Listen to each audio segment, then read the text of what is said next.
Kenshi cyane iyo turiko turaba umupira w'amaguru ku mateleviziyo turaba dutekanye atabibazo byinshi twibaza ku mashusho tuba turiko turaraba ku mateleviziyo yacu. We gusa uba wanejerejwe n'umukino mu kanya gato gatangira gushwana tukumuhagarikize. Umukino gahera unezerewe canke ushavuye.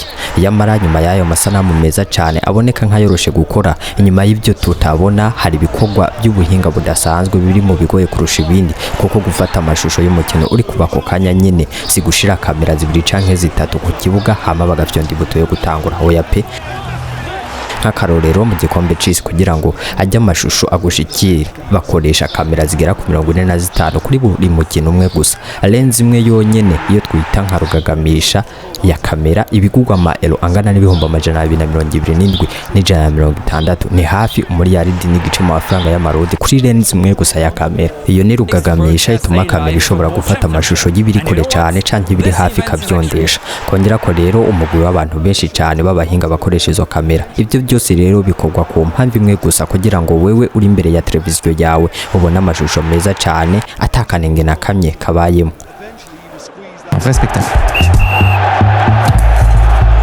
Uyu munsi rero tugire twinjire mu kibuga dukurikirana urugendo rw'amashusho kuva ku kibuga kugera kuri ekran yawe ya televiziyo, kandi ibyo rero bitangurira ku maso y'ibikorwa byose ariyo kamera.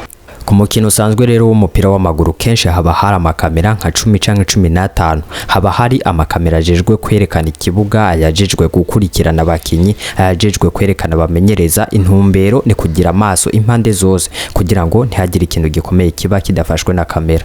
Ku mahiganwa akomeye cyane nk'igikombe c'isi canke Champions League ibyo biriyongera cyane. Mu gikombe c'isi haba hari amakamera 45 akamera umukino umwe gusa. Sinzi ivyo bintu kuri kurabyumva ico bisigura, ariko kamera 45 ku mukino umwe gusa ni ibintu bidasanzwe cyane cyane iyo turabye ku giciro cazo. Ayo makamera rero burya sajya usanzuzi kandi ntibayashira hariho hose. Buri kamera ibifisa akazi kayo yisangije ndetse naho ishigwa hayigenewe kugira ngo ifata amasanamu y'ibintu byose bishoboka. Birumvikana rero ko hari ubwoko byinshi cyane bw'amakamera, ariko mu by'ukuri turazi neza ko 90% by'umukino turaba biva kuri kamera imwe gusa. Mu bisanzwe iyo yitwa kamera principale bayishira hejuru gato mu bibanza by'abafana, akenshi ibitumberanye n'ujya murongo uca hagati mu kibuga. Ibyo rero bica bidufasha kubona ikibuga cyose no gukurikirana umukino mu buryo bwagutse. Aha rero dushobora gukurikirana ibikorwa by'abakinyi n'abafana bari nyuma. Mu by'ukuri rero iyi niyo kamera ituma tubona neza ibibera byose mu kibuga, kandi niyo ikoreshwa cyane. Ariko rero uretse iyo kamera principale hari izindi kamera nyinshi cyane kandi imwe yose ibifise igikorwa cayo bwite. Hari rero kamera zishigwa inyuma y'amapoto kandi zikaba ziyegereye cyane. Intumbero yayo ni gufata amashusho neza cyane y'ibitsindo canke igihe umukeperi akoze save nziza. Akenshi rero izo kamera imwe ibiri ku ipoto ry'iburyo yindi ku ipoto ry'ibubamfu kuba ari kugira ngo rero hafatwe uburyo bwiza bw'amashusho. Hari kandi n'amakamera dukunze kubona ari ku mashini hejuru, akenshi abari inyuma y'amapoto. Aya nayo atanga amashusho adasanzwe aza kunganira amwe ya mbere. Birumvikana ko hari amakamera akikuje ikibuga cyose. Ayo makamera rero afata ibintu biba byegereye ikibuga nka kurya amashusho yitondeshwa kugira ngo ubone neza ikintu kibaye kidasanzwe. Aya makamera rero niyo yerekana mu maso y'abakinyi ingene baba bamerewe.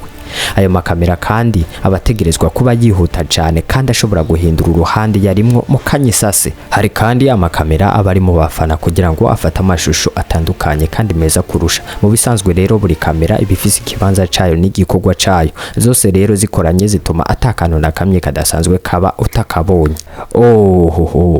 Koko nta kano na kamwe kabera mu kibuga ngo ntikaboneke. Ayo rero na makamera menshi cyane abari mu kibanza kimwe atava hari, ariko rero hari kamera imwe itigera iguma hamwe bayita steadicam. N'umuntu ayikorera ku mubiri, kiba ari igikoresho kinini kimufashe ku mubiri ku buryo iyo ari kariruka kamera ifata amashusho meza adahungabanye, ashobora kugenda ahantu hose. Ibyo rero ni byiza kuko kamera igenda ifata ibintu byose cyane cyane mu myimenyerezo, mu nzira abakinyi bacamo ndetse no mu gihe c'umukino igendera kikuza ikibuga. Akenshi tugibona ku makorne ndetse n'ahandi.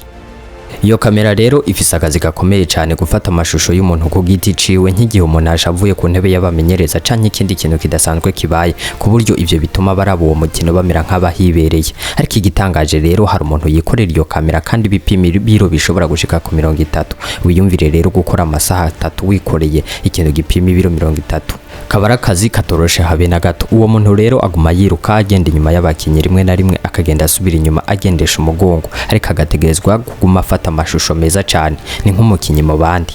Ariko rero reka tuvuge ku bikoresho kuko hari ibintu bishobora kugutangaza cane cane ivyerekeye ibiciro vyabyo.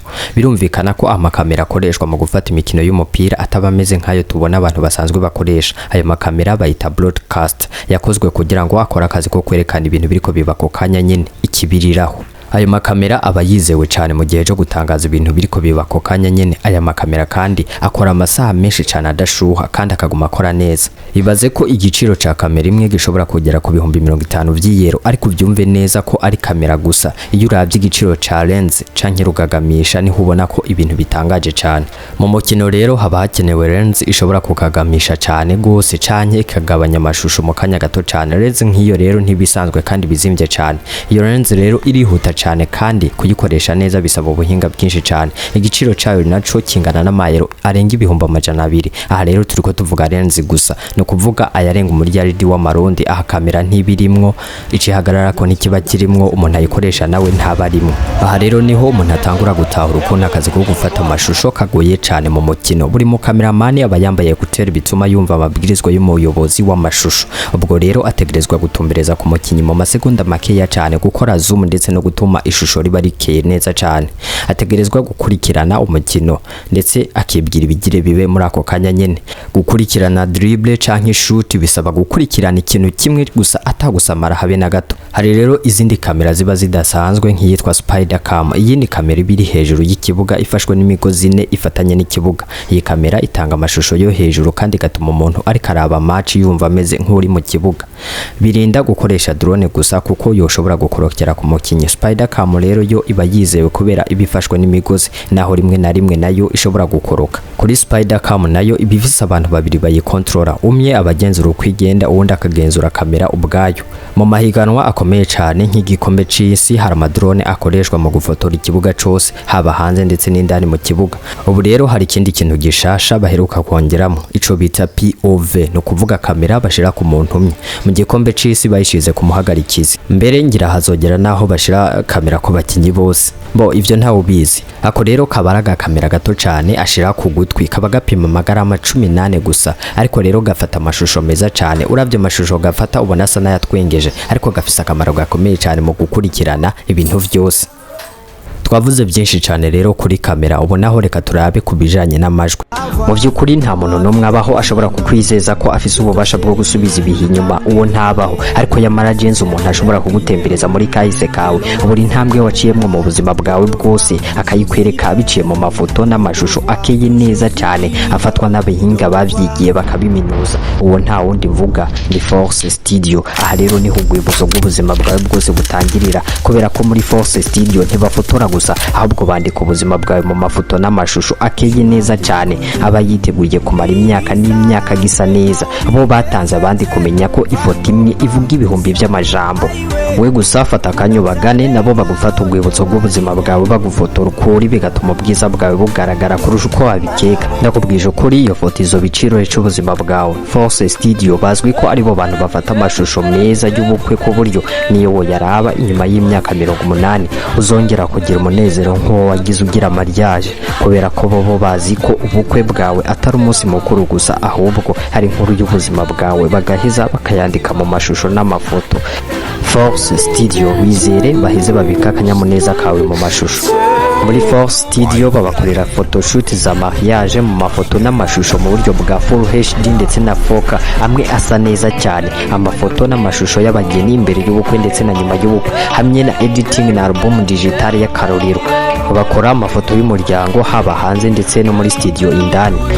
Bakora video clip nziza cyane, amafoto y'ibidandazwa ndetse bakanagukamerera mariage yawe neza cyane, dote, anniversaire, photoshoot, diplome n'ibindi byinshi cyane bitandukanye, kandi bakabikora neza mu buryo bwiza cyane kubera ko babyigiye, ndetse bakanabikora mu buryo bwa kinyamwuga bijanye n'igihe tugezemo. Bakorera Ingozi imbere ya Interbank mu nyubako za Eden muri etage ya 2. Ushobora kubakora kuri izi nimero 61 163 Ntihagire akanya kagucika utakabitse nk'ugwibutso mu mashusho n'amafoto meza cyane. Hamwe na Force Studio, inkuru y'ubuzima bwawe tuyandika mu mafoto ndetse no mu mashusho. amajwi ni kimwe mu bintu biryosha umukino, atanduru y'abafana, amajwi y'umupira, amajwi y'abakinyi n'abamenyereza, ibyo bitarimwo umukino wohava ukurambira kuraba. Ku mahiganwa akomeye haba hari mikrofone zigira ku 15 ziba zashizwe ahantu hatandukanye, hari n'izishigwa impande y'amapoto kugira ngo zifate amajwi y'imipira yikubita ku mapoto.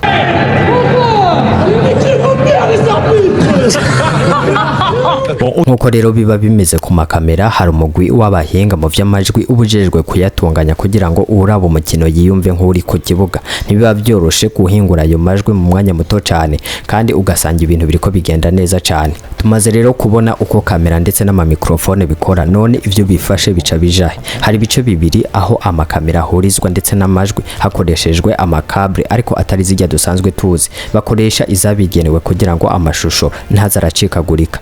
Ziba ari insinga nyinshi cyane pe, ariko zikagira aho zigenzurirwa n'ababishinzwe. Ariko mwibuke twanabonye kamera zitaguma hamwe nk'itwa Steadicam, Spidercam ndetse n'amadrone. Izo rero ziba zigoye cyane gucomeka kw'insinga kubera ko zitaguma hamwe, ahubwo baca bakoresha akarungi kayo mashusho hadakoreshejwe insinga, bakita system HF. Ayo mashusho yose ndetse n'amajwi acarungikwa ahantu hamwe, akenshi ni mu gikamyo kinini citwa camion reje kiba kiri hanze y'ikibuga canke kikaba kiri kure. Aho rero niho haba hari ubwonko bw'ibikorwa byose, haba harimwo ekran nyinshi cyane zerekana amashusho yose ava ku makamera yose, hama bagahitamwo ishusho imwe gusa irungikwa ku mateleviziyo. Umuntu rero ahambaye abari muri iyo kamyo aba ari umuyobozi mukuru w'amashusho, ari we bita realisateur, ni wahitamwo ibija kuri televiziyo kandi ni nawe aha amabwiriza abafata amashusho. Hari kandi witwa vision engineer, aba afise igikorwa cyo gutuma amashusho ava ku makamera yose azasa neza kandi afise amabara amwe. Hari kandi rero ujejwe amashusho yo kwitondesha nka hariya haba habaye ikintu, nawe aba ari umuhinga akomeye cyane, kuko akantu kose kabaye kadasanzwe ategerezwa kukerekana ku muvuduko muto cyane ku buryo umuntu abona neza ikibaye ako kanya nyene. Hari kandi n'ababa bajejwe bijya vyandiko vyandika ku maekra dukunda kubona, amanota ndetse n'ibindi. Mwiyo modoka rero haba harimo abatekinisiye n'abandi benshi cyane, kandi burumye abafise akazi kiwajejwe. Mwiki gikombe c'isi ca 2026 ibintu vyarahindutse, ahantu hakoranira makuru hashizwe hamwe mu gisagara kimwe muri Leta Zunze Ubumwe za Amerika, kandi amakuru yose ava ku mikino iba mu bihugu bitatu acangaho nyene. Birumvikana cyane ko amashusho ava mu bihugu bitatu pedimondi rikiraberamwo akusanyirizwa ngaho myiyo nzu imwe iri muri Leta Zunze Ubumwe za Amerika.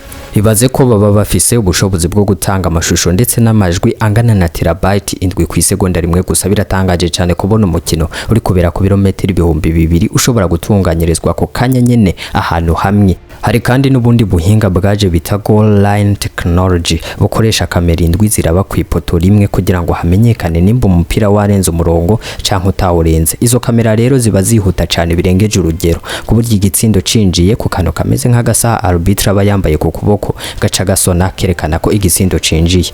Hari kandi ubundi buhinga bukomeye bwaje bwo kumenya nimba umukinyi yaraririye offside. Ubu buhinga rero nabwo bukoresha kamera nyinshi zikurikirana ibice by'imibiri y'abakinyi kugira ngo zimenye nimba abakinyi baraririye. Izo kamera rero zikoresha kuma kaba kari mu mupira indane, noneho rero zigapima ibice by'imibiri y'abakinyi zikoresheje utuntu tw'utuburungu. Kuri ivyo vyose rero haca hiyongera ko n'ubuhinga bwa VAR, aho abahinga basubiramo ibikorwa byose bishobora kuba vyateje impari kugira ngo bafashe umuhagarikizi gufata ingingo. Mu by'ukuri ivyo biravye byose urabona ko bitangaje cyane. Amakamera 45 imwe ibifise lens ishobora kugura amamiliyaridi, abantu amajana bakora ku kazi ku mpamvu imwe gusa, kugira ngo wewe uri imbere ya televiziyo yawe ntihagire ico ubona kitagenda neza. Yari Prosper Ntuma mu bitabo inshuti nyandiko niko nitwa. Cyo ndagusaba no gufata isegonda rimwe ukagira subscribe kuri channel ya Menya Byinshi utazi, waheza nkakubwira ivyo amatwi yawe atigeze yumva handi, nyuma tukisanga tuzi ivyo benshi batazi. Ciao ciao.